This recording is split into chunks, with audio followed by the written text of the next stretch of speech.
Altın piyasası hiç değişmeyecek bir piyasadır. Devamlı yükseliş eğilimi gösteren, insanların yatırım değil, birikim aracı olan bir metaldir. 2000 yılından beri altın dolar karşısında %700 değer kazanmıştır. 6700-7800 dolar kilo bazında altın bugün 67-68 bin dolarlara gelmiştir. Yani piyasadaki bütün emtialardan daha fazla gelir elde edilen bir üründür.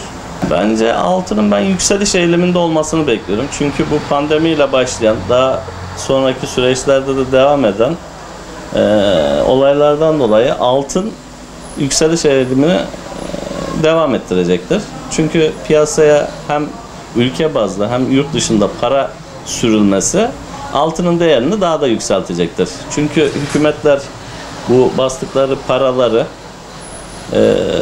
kredi olarak vatandaşa dağıtıyorlar. Bunun geri dönüşümü altını yükseltir. Bizim Adana tabiriyle böyle biraz kaba olacak ama akıllı düşünürken deli dereyi geçermiş. Biraz bu işlerde fazla düşünmemek lazım. Çünkü 25 senelik bir trendle yükselen bir şeyin ve ülkemizde yükselen bir şeyin düştüğünü daha kimse görmemiştir. Kısa anlık düşmeler olabilir fakat sabırlı olan her zaman kazanır. Bizim yatırım yaptığımız iki şey vardır. Bir tanesi topraktır, bir tanesi altındır. Altın biriktirilir, toprağa dönüştürülür. Bunların ikisi de Allah yapısı olduğu için, bunun başka arzı da olmadığı için devamlı yükselecektir. Sınırlı oranda çıkan bir madendir altın. Piyasada üretimi yok. Nüfus artıyor. Devamlı yükseleceğini düşünüyorum. Herkese bol, bereketli, hayırlı yıllar olsun. İnşallah Allah ülkemize zarar ziyan vermesin. İnsanların kalbine göre versin. Yeni yıl bütün ülkemize mutluluk getirsin. Şehitlerimize de Cenab-ı Allah rahmet eylesin. Çeyrek altın şu an seviye olarak 3250 TL seviyesinde. Yarım altın 6500, Cumhuriyet altını 13.000 seviyelerinde ve her geçen günde yükseliyor.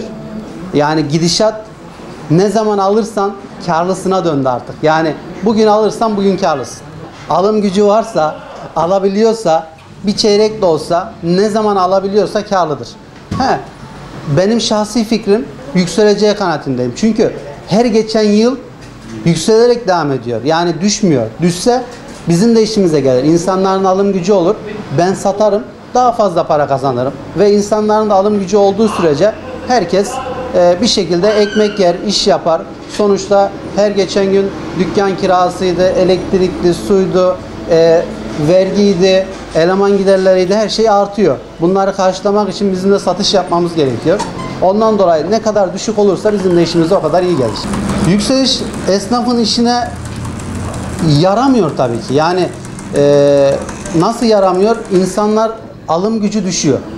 Başka yerlere yöneliyorlar. Yeni yılın inşallah herkese depremsiz, doğal afetsiz, savaşsız, barışın olduğu, insanların daha güzel anlaştığı, bir kırgınlığın olmadığı, küskünlüğün olmadığı, sağlık, mutluluk, başarı, huzur getirmesini temenni ediyorum. 10 gram geliyor. Aynen. 10 gram 38 santim.